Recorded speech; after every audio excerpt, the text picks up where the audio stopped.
UN Security Council has called on Israel and the Palestinians to immediately end their violence. Well, RT's Marina Portnay joins me now live from New York with the latest on that meeting. Marina, it was an intense 4-hour debate. What can you tell us about some of the members' concerns at the Security Council?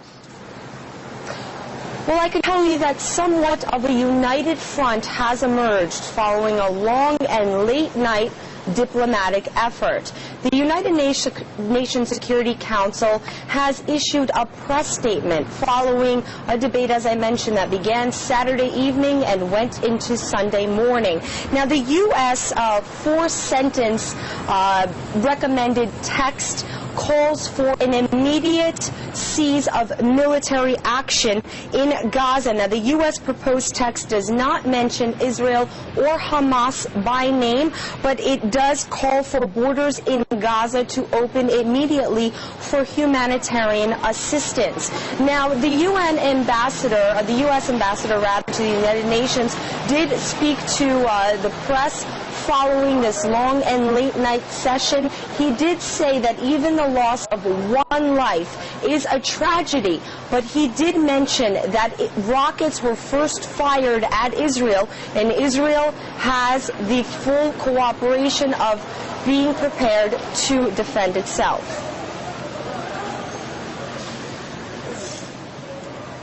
The way forward from here is for rocket attacks against Israel to stop, for all violence to end, because the continuation of rocket attacks against Israel, clearly in that context Israel has the right of self-defense, and nothing in this press statement should be read as anything but that.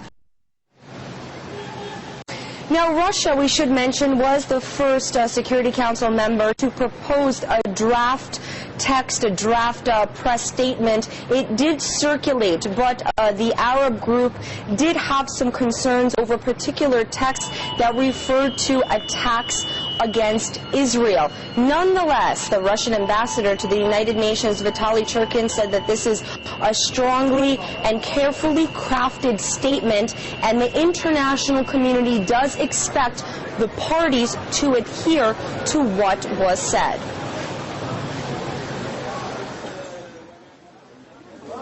Demanding an immediate ceasefire, it means that stopping this massive Israeli military machine from doing all these criminal things against the Palestinian people in the Gaza Strip.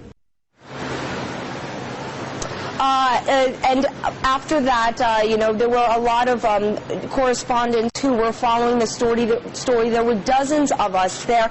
Many of the correspondents that have family and friends in the Gaza Strip were very upset about this statement because they felt that it should have been much harsher on Israel, since all of the violence and devastation has been taking place for more than 24 hours. Now, this chaos does follow the fact that the UN Security Council on December 16th adopted a resolution that was sponsored by the US and Russia that would lead to a plan that would create two states in the Middle East, a peaceful process that would lead to 2 states in the Middle East. And that's something that the United Nations says it is still very much committed to.